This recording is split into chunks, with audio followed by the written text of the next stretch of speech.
नमस्कार। मध्यका पर आधारित पद मूल्यों के अंतर्गत कल मैंने आपको व्यक्तिगत श्रेणी में चतुर्थक की गणना किस प्रकार की जाती है इसके बारे में बताया था।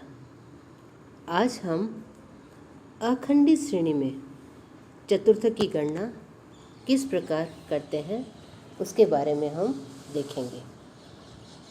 तो इसके लिए हम इस प्रस्तुत उदाहरण की सहायता से हम इसको आसानी से समझेंगे।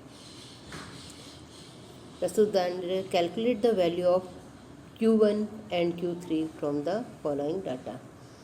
इसमें हमारे को एक क्लास के विद्यार्थियों के मार्क्स दे रखे हैं और उसमें विद्यार्थियों की संख्या दे रखी है और हमारा जो वर्क ग्रुप बना रखा है वो 0 से 10, 10 से 20, 20 से 30, 30 से 40, 40 से 50, 50 से 60, 60 से 70 एवं 70 से 80 नंबर के वर्ग अंतराल बनाए हुए हैं और प्रत्येक वर्ग अंतराल की हमारी आवर्ती यानी विद्यार्थियों की संख्या कितनी है। 0 से 10 मार्क्स प्राप्त करने वाले विद्यार्थियों की संख्या है 5। इसी तरह 10 से 20 मार्क्स प्राप्त करने वाले विद्यार्थियों की संख्या है 8। 20 से 30 मार्क्स प्राप्त करने वाले विद्यार्थियों की संख्या है 7 और 30 से 40 मार्क्स प्राप्त करने वाले विद्यार्थियों की संख्या है 12। 40 से 50 मार्क्स प्राप्त करने वाले विद्यार्थियों की संख्या है 28। 50 से 60 मार्क्स प्राप्त करने वाले विद्यार्थियों की संख्या है 20 और 60 से 70 मार्क्स प्राप्त करने वाले विद्यार्थियों की संख्या 10 और 70 से 80 मार्क्स प्राप्त करने वाले विद्यार्थियों की संख्या है 10। इस तरह ये हमें जो क्वेश्चन दे रखा है उससे हमें प्रथम और तृतीय चतुर्थक यानी first quartile and third quartile को ज्ञात करना है। फर्स्ट क्वार्टाइल और थर्ड क्वार्टाइल की गणना हम उसी प्रकार करेंगे जिस तरह हम इसमें कंटिन्यूस सीरीज में मध्यका की गणना करते हैं। जिस तरह मध्यका श्रेणी को 2 बराबर भागों में बांटती है उसी तरह चतुर्थक श्रेणी को 4 बराबर भागों में बांटते हैं। अतः हम प्रथम और तृतीय चतुर्थक की गणना करते हैं। इसकी गणना प्रक्रिया भी सेम उसी तरह है जिस तरह हम मध्यका की गणना करते हैं। तो हम देखते हैं मध्यका की गणना करने के लिए जिस प्रकार हम सबसे पहला स्टेप आवर्तियों की संचयी आवर्ती यानी CF क्यूमुलेटिव फ्रीक्वेंसी निकालते हैं, ठीक उसी तरह हम इसमें भी सबसे पहले क्यूमुलेटिव फ्रीक्वेंसी की गणना करेंगे। तो देखते हैं हम क्यूमुलेटिव फ्रीक्वेंसी कैसे आई। फर्स्ट ग्रुप की हमारी आवर्ती कितनी है 5। दूसरे वर्ग ग्रुप की हमारी जो संचयी आवर्ती हो जाएगी 5 में अगले वर्ग ग्रुप की आवर्ती को हम जोड़ते जाएंगे। तो इसलिए 5 में 8 जोड़ा तो ये हो जाएगी 13। उसके नेक्स्ट वर्ग ग्रुप की संचयी आवर्ती होगी 13 में 7 को हम जोड़ेंगे तो होगा 20। उससे नेक्स्ट वर्ग ग्रुप की संचयी आवर्ती होगी 20 में 12 को जोड़ेंगे तो हो गया 32। नेक्स्ट हो जाएगा 32 में 28 को जोड़ेंगे तो ये हो गया 60। उसके बाद हो जाएगा 60 में 20 को जोड़ेंगे तो ये हो जाएगा 80। फिर उसके बाद में 80 में 10 को ऐड करेंगे तो ये हो जाएगा 90 और 90 में 10 जोड़ेंगे तो ये अंतिम वर्ग ग्रुप 70 से 80 की आवर्ती हो जाएगी 100। यानी संचयी आवर्ती लास्ट वर्ग ग्रुप की जो संचयी आवर्ती है वो हमारे आवर्ती के योग के बराबर ही होती है। इस तरह हमारा प्रथम स्टेप होता है CF की गणना करना। अब नेक्स्ट हम देखते हैं कि प्रथम चतुर्थक की गणना हम किस प्रकार करेंगे। तो इसके लिए हमें सबसे पहले यह देखना पड़ेगा कि प्रथम चतुर्थक हमारे कौन से वर्ग ग्रुप में स्थित है। इसके लिए हम स्मॉल q1 की गणना करेंगे और स्मॉल q1 का फॉर्मूला क्या होता है n/4। 4 हम इसलिए यहाँ पे दिए हैं कि क्वार्टाइल यानी चतुर्थक की गणना करें और चतुर्थक पूरी श्रेणी में 4 होते हैं यानी श्रेणी को 4 बराबर भागों में बांटते हैं, इसलिए इसमें 4 का भाग दिया गया है। तो यहाँ पर n हमारा कितना है 100, यानी आवर्तियों का योग। आवर्तियों का योग कितना है हमारा 100, या संचयी आवर्ती के लास्ट वाला जो वर्ग अंतराल की संचयी आवर्ती है वही n मानी जाती है। तो 100/4। तो इसको हल करेंगे तो ये आएगा 25th आइटम। अब इस 25th आइटम को हम CF में देखेंगे कि ये कहाँ पर स्थित है। तो CF में देखने पर हमें लग रहा है कि 25th आइटम है वो CF में 32 वाले वर्ग ग्रुप में स्थित है। यानी इससे पहले वाले ग्रुप की संचयी आवर्ती कितनी है 20 है, जो 25 से कम है, तो इसमें हमारा ये स्थित नहीं हो सकता। तो नेक्स्ट कितना है 32। तो इस वर्ग ग्रुप में ही हमारा प्रथम चतुर्थक स्थित है। तो हमारा ये वर्ग अंतराल कौन सा, प्रथम चतुर्थक का वर्ग अंतराल कौन सा होगा 30 से 40। तो इसमें 30 से 40 हो जाएगा।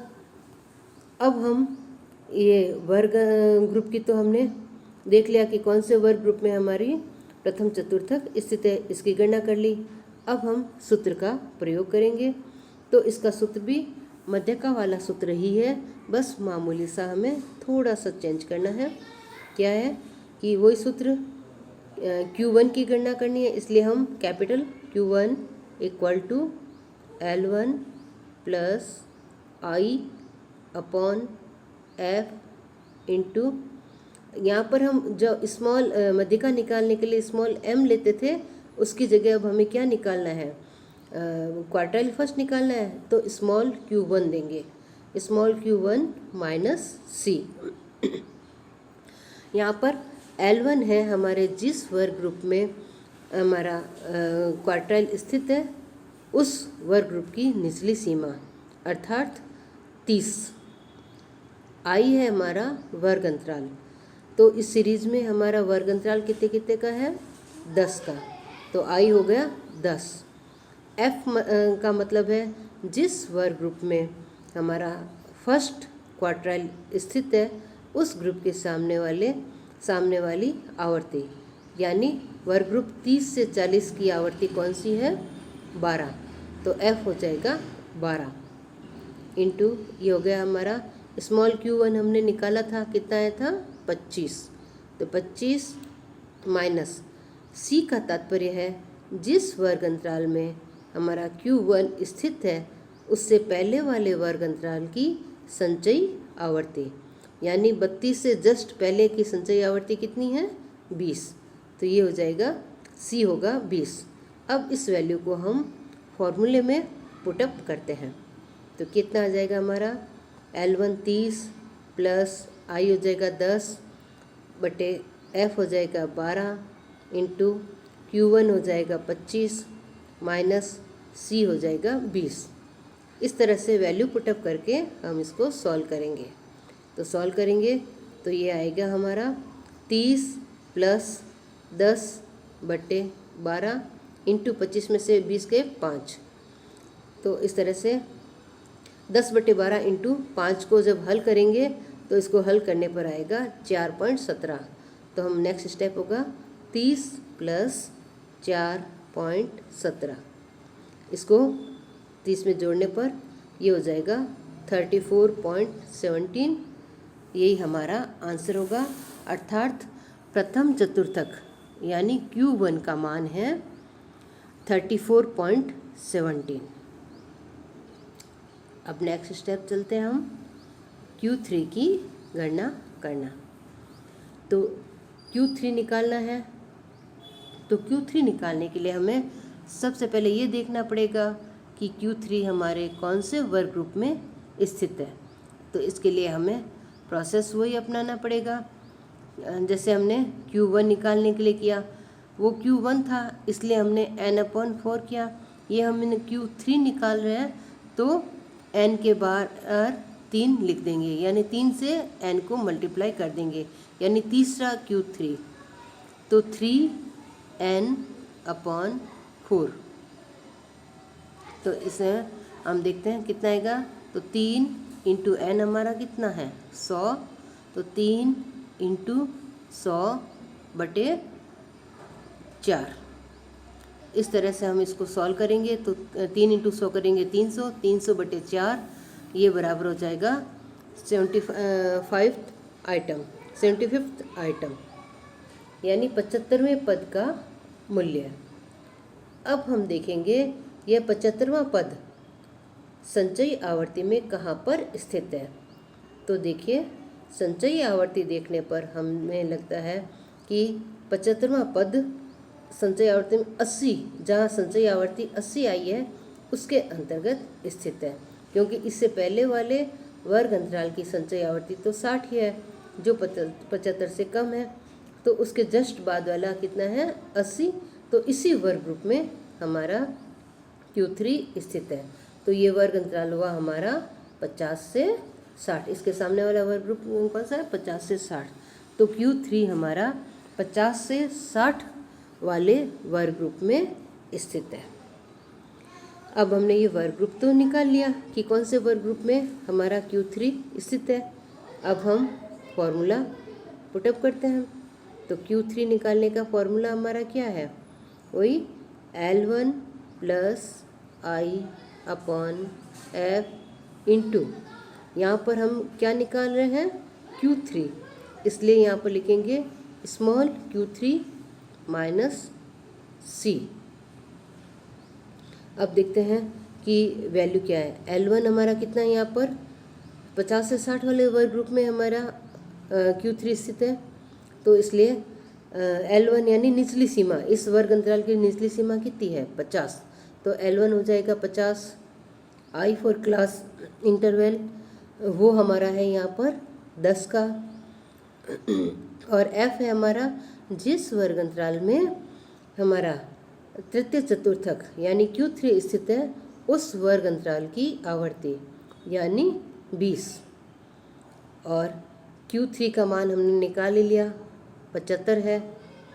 और यहाँ पर C से तात्पर्य है जिस वर्ग अंतराल में तृतीय चतुर्थक स्थित है उस वर्ग अंतराल के जस्ट पिछले वाले वर्ग अंतराल की संचयी आवर्ती, जो कि यहाँ पर 60 है। इस तरह हमने ये निकाल लिया। तो इस वैल्यू को अब हम फॉर्मूले में पुटअप करते हैं।